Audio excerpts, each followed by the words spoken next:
Movie की शुरुआत the girl के बचपन के यादों से होती है, जब उसकी बड़ी बहन मॉन्से उसे हर रोज सोने से पहले अपने एक लाल रंग की किताब से उसे काफी डरावनी कहानियां सुनाई करती थी। जो कहानियां द गर्ल को बिल्कुल भी पसंद नहीं आती थी, इसलिए वो हमेशा सो जाने का नाटक किया करती थी ताकि मॉन्से पढ़ना बंद कर दे। लेकिन उसे बुरा भी लगता था जब मॉन्से रोते हुए चली जाती थी, क्योंकि शायद मॉन्से को खबर थी कि वो सोने का नाटक कर रही है। दरअसल मॉन्से की दर्द भरी जिंदगी उसके माँ के गुजरने के बाद से शुरू हुई, जो द गर्ल को जन्म देते ही गुजर गई। वहीं मूवी में मॉन्से की छोटे बहन को जानबूझकर नेमलेस द गर्ल से ग्रीट किया गया है। आखिर क्यों, इसका खुलासा एंड में होगा। अब कहानी 18 साल आगे मुड़ जाती है, जब द गर्ल बड़ी हो चुकी है और अपनी बहन मॉन्से की मदद करती है परिवार का बुटीक शॉप चलाने में। आज द गर्ल का 18वां जन्मदिन है और दुर्भाग्य से आज के ही दिन उसकी माँ चल बसी थी। द गर्ल को इस बात से जलन होती है कि सिर्फ मॉन्से की उनकी माँ के साथ तस्वीर है, उसके साथ एक भी नहीं है, यानी कि उसे अपने माँ की तस्वीर देखना भी नसीब नहीं हुआ। उसी दौरान मॉन्से की रेगुलर कस्टमर डोना दस्तक देती है, जो अपने नए कपड़ों का नाप देने आई होती है। वो मॉन्से को कुछ दवाई भी देती है। दरअसल मॉन्से को एग्रोफोबिया की मानसिक बीमारी है, इसलिए वो घर से बाहर कदम रखने से बहुत डरती है और अपने माँ के गुजर जाने के बाद से कभी घर से बाहर कदम नहीं रखा, यहाँ तक कि अपने इलाज के लिए भी नहीं। इसीलिए डोना के पति एक साइकियाट्रिस्ट उसे डोना के जरिए उसकी बीमारी के मेड्स प्रिस्क्राइब डिलीवर करवाते हैं। अब वहीं जब शाम होती है तो मॉन्से झटके से जागती है और अब उसे उसके पिता कोसते हुए नजर आते हैं कि वो इस साल भी अपने माँ को श्रद्धांजलि देने नहीं गई। पर फिर से झटके में आंखें खुलने पर हमें समझ आता है कि वो बस एक बुरा सपना था। वो द गर्ल को ढूंढते हुए खिड़की के सामने जाती है, जहाँ वो उसे किसी लड़के से बात करते नोटिस करती है, जो उसे जरा भी पसंद नहीं आता और बाद में वो उसे बहुत मारती है, क्योंकि उसके अनुसार सारे मर्द को सिर्फ औरतों का शरीर चाहिए होता है। लेकिन द गर्ल बचाव में उसे घायल करके घर से बाहर निकल जाती है। अब सेंट मॉन्से घर के बाहर कदम रखने से कतराती है, वो उसे वहीं छोड़कर दरवाजा लॉक कर देती है और बेचारी द गर्ल को आंगन में ही रात बितानी पड़ती है। पर उनके पड़ोसी कार्लोस को द गर्ल को ऐसे बाहर सोता देख बुरा लगता है। वहीं वो उसके दोस्त जेमी से बात करते हुए ऐसा मालूम होता है कि कार्लोस किसी से भागने की कोशिश में, जो अंजाम देने से पहले वो जेमी से विनती करता है कि द गर्ल पर कंबल उड़ा देना। अब सुबह होने पर मॉन्से द गर्ल से अपने हरकतों के लिए माफी मांगती है, पर द गर्ल के अनुसार कुछ चीजें सिर्फ माफी मांगने से नहीं जाती। उसके जाने के बाद मॉन्से अपने सामने अपने बचपन की कुछ यादें याद करने लगती है, जहां उसके पिता से बाहर जाने की अनुमति लेने पर उनके पिता ये कहकर मना कर देते हैं कि वो एक औरत है और उसे द गर्ल का ध्यान भी रखना है। इससे हमें पता चलता है कि मॉन्से को एग्रोफोबिया कैसे हुआ।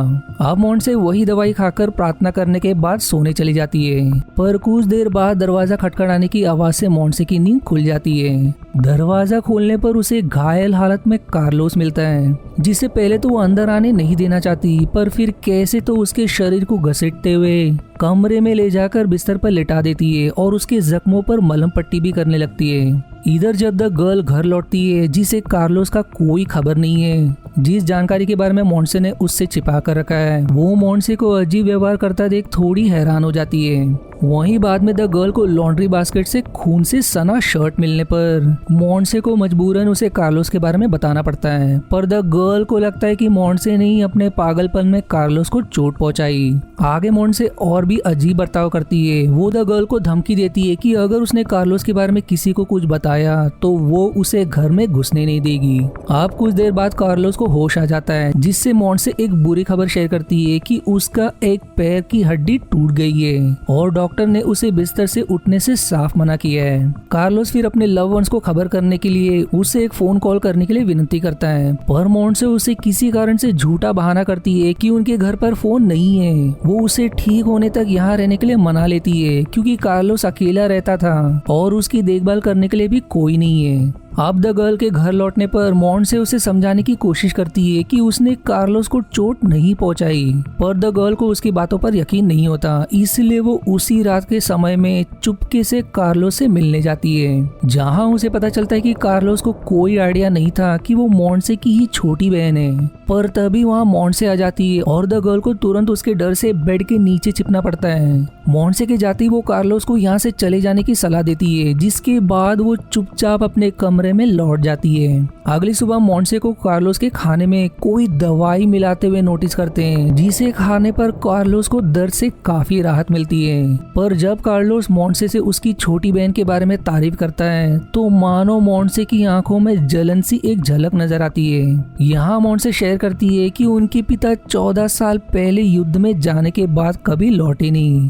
जिसके बदले कार्लोस भी अपने बारे में कुछ शेयर करता है। इसके बाद कार्लोस मोंसे को उसके घर की चाबी देता है, वहाँ से उसकी पसंदीदा किताब लाने के लिए, जिस पर मोंसे थोड़ी सी घबरा जाती है क्योंकि उसे घर से बाहर कदम रखने से डर लगता है। वहीं डोना अपना ड्रेस लेने आती है और अपने भतीजी के लिए एक वेडिंग ड्रेस के लिए भी नया ऑर्डर देती है। इसी दौरान मोंसे डोना से शेयर करती है कि वो अपने डिसऑर्डर का इलाज करवाना चाहती है क्योंकि अब अचानक से ही वो अपने डर से छुटकारा पाना चाहती है। इसलिए डोना उसे अपने पति का नंबर देती है। उन्हीं को तुरंत कॉल करने पर वो उसे पहले एक छोटा एक्सरसाइज देते हैं, जहां उसे शुरुआत में सिर्फ अपने आंगन के सामने का दीवार छूकर लौटना है। मोंसे हिम्मत करके अपना पहला कदम आगे बढ़ाती है, पर घबराहट के वजह से उसे उल्टी हो जाती है। हमें जल्दी समझ आता है कि मोंसे ये सब इसलिए कर रही है क्योंकि उसे कार्लोस पर शुरुआत से क्रश है, क्योंकि उसकी पूरी जिंदगी में वही एक इंसान है जो उससे हमेशा से प्यार से पेश आया। इसे अब हमें समझ आता है कि क्यों उसने उसे झूठ कहा कि उसके घर पे कोई फोन नहीं है, क्योंकि वो उसे घर से बाहर जाने देना नहीं चाहती, क्योंकि उसे डर है कि उसके बाहर घर से कदम रखते ही वो उससे कभी मिल नहीं पाएगी। अब मोंसे द गर्ल से कार्लोस के लिए किताब लाने का मदद मांगती है, जिसके लिए द गर्ल तुरंत मान जाती है। मोंसे अब कार्लोस के लिए सजने भी लगती है, पर तभी वो फिर से अपने पिता को देखती है जो उसे सजने से मना करते हैं, ये कहकर कि वो ऐसे ही ठीक है। इससे मोंसे का दिल टूट जाता है और अपना मेकअप उतार देती है।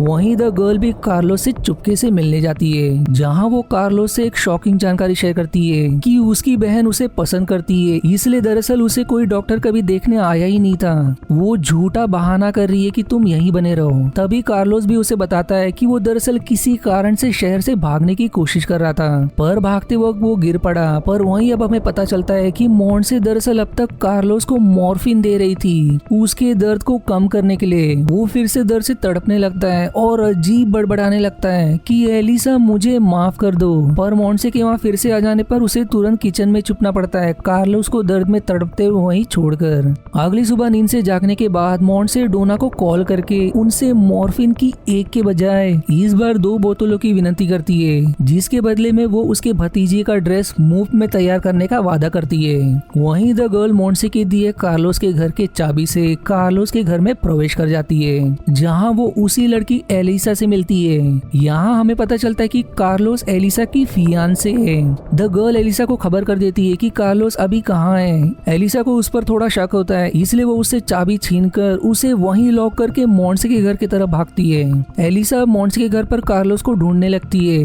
मोंसे के लाख मना करने पर भी जब वो नहीं रुकती तो मोंसे अपना दिमागी संतुलन खो बैठती है और कार्लोस की आंखों के सामने ही एलिसा की जान ले लेती है। इस बात पर जब कार्लोस उसे खूनी कहकर चिल्लाने लगता है तो वो डर के मारे मोंसे के सिर को बिस्तर पर पटक कर उसे बेहोश कर देती है। अब मॉर्फिन से खुद को शांत करने के बाद वो एलिसा की लाश को ठिकाने लगाने के लिए उसकी आरी से टुकड़े करने लगती है। पर तब तक कार्लोस को होश आ जाता है और वो खुद को कैद से कैसे तो छुड़ाकर बेचारा रेंगते हुए भागने की कोशिश करता है, लेकिन मोंसे की उस पर नजर पड़ जाती है। वहीं कुछ देर बाद द गर्ल कार्लोस के घर से आजाद होकर अपने घर पहुंचती है और अब तक सब कुछ ऐसे बदल चुका होता है जैसे यहाँ कुछ देर पहले कुछ हुआ ही नहीं था। मोंसे अब एकदम सहमी स्टेट में वो द गर्ल से एक शॉकिंग जानकारी शेयर करती है कि उनके पिता उनकी माँ के मौत से इतने प्रभावित हो गए थे कि वो मोंसे में उनकी माँ की झलक देखने लगे थे, जिस बहाने से वो उसका शारीरिक शोषण करने लगे।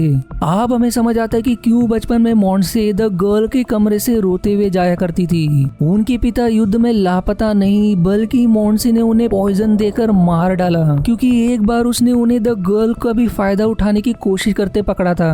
पर द गर्ल उसके बात को ना समझकर उसके बारे में पुलिस को रिपोर्ट करने की धमकी देने लगती है, जिस गुस्से में मोंसे का उस पर हाथ उठ जाता है। इसलिए द गर्ल गुस्से में अपने कमरे में चली जाती है। कुछ देर बाद द गर्ल मौका देखकर कार्लोस से मिलने जाती है, जहां अब क्लियर होता है कि एलिसा कार्लोस के बच्चे की मां बनने वाली थी और उसके पेरेंट्स उसे एलिसा के साथ शादी करने के लिए जबरदस्ती कर रहे थे, जो वो नहीं करना चाहता था, इसलिए वो उस दिन भागने की कोशिश कर रहा था। पर तभी कार्लोस को फिर से भयानक दर्द होने लगता है, जिसे चेक करने पर उन्हें पता चलता है कि सन की मोंसे ने उसके पैर मैट्रेस से सिल दिए ताकि वो फिर से भागने की कोशिश ना कर सके।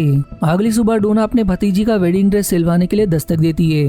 मोंसे जब डोना से मॉर्फिन का बोतल मांगती है तो उसे पता चलता है कि डोना ने तो वो कप का द गर्ल को दे दिया था। तभी कार्लोस डोना की आवाज सुनकर मदद के लिए चीखने चिल्लाने लगता है, इसलिए मोंसे उससे घायल करके फिर से बेहोश कर देती है। पर इसी बीच डोना और उसकी भतीजी को एलिसा की लाश नजर आ जाती है, जिस राज को राज बनाए रखने के लिए पगलाई मोंसे अब उन्हें भी मार देती है। अब जब द गर्ल घर लौटती है तो उसे मोंसे खून से सनी मिलती है। उसे लगता है कि उसने जरूर कार्लोस के साथ कुछ किया, इसलिए वो सीधे कार्लोस के पास जाती है, पर भाग्य से वो सही सलामत नजर आता है। पर अब जब मोंसे उससे उन मॉर्फिन की बोतलों की मांग करती है तो द गर्ल एक बोतल को तोड़कर दूसरे बोतल को भी तोड़ने की धमकी देते हुए उसे अपने कमरे की तरफ लूर करती है, जहां वो उसे मौका पाकर क्रॉस से घायल करके उसे वहीं लॉक कर देती है। अब जब वो कार्लोस को आजाद करने के लिए कैंची लाने जाती है तो उसे पता चलता है कि मोंसे ने डोना, उनकी भतीजी और एलिसा की भी जान ले ली। वो बिना वक्त गवाए कार्लोस को सिले हुए कैद से रिहा करके उसे रेस्क्यू करने की कोशिश करती है,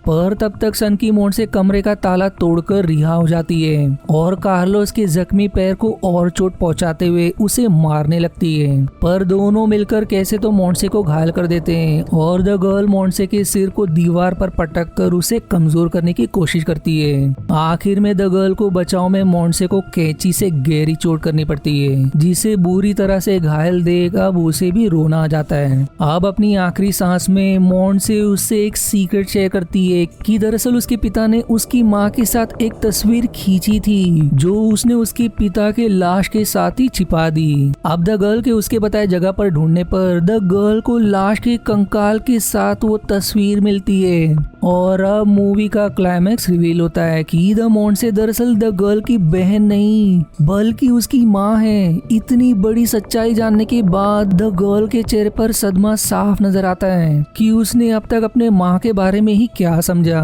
और कुछ देर बाद उसकी आंखों के सामने ही उसकी माँ दम तोड़ देती है। मूवी के अंत में वो किसी तरह कार्लोस को घर के बाहर छोड़कर खुद वापस घर में चली जाती है और ये फिल्म यहीं समाप्त हो जाती है। अब डिटेल में समझते कि आखिर मूवी में हुआ क्या। दरअसल ये उस समय में दिखाई गई फिल्म है जब औरतों को इक्वल राइट्स नहीं होते थे और उन्हें पैरों के नीचे रखा जाता था। कुछ ऐसे ही संघर्ष और अत्याचार से मोंसे को गुजरना पड़ा अपने पति के कारण, जो उसे घर से बाहर भी जाने नहीं दिया करते थे, ये कहकर कि औरतों का बाहर जाना ठीक नहीं है। और इसी दौरान उसकी माँ भी चल बसी, इसलिए इन दोनों सदमे के कारण उसमें घर से बाहर कदम रखने का डर पैदा हो गया और धीरे धीरे वो अकेली पड़ गई, जिसका कोई दोस्त भी नहीं था सिवाय उसकी कस्टमर डोना के। पर एक समय उसने अपने पति को द गर्ल का गैर फायदा उठाते पकड़ा, जो देख मोंसे की और भी दिमागी कंडीशन बिगड़ गई और उसने अपने ही पति की जान ले ली। और द गर्ल के बड़े होने पर जानबूझकर ये कहानी बनाई जो कि वो उसकी बड़ी बहन है, पर उसने ऐसा क्यों किया इसका कोई भी क्लू मूवी में नहीं दिया है। पर ये जरूर क्लियर होता है कि आखिर क्यों उसका नाम मूवी में द गर्ल दिया गया है, ताकि उसके डेमोग्राफिक रिकॉर्ड से प्लॉट खुलना जाए कि मोंसे उसकी बड़ी बहन है। वहीं से शुरुआत से मोंसे को मर्दों का अत्याचार सहना पड़ा, इसलिए उसके मन में मर्दों के खिलाफ नफरत बन गई सिवाय कार्लोस के।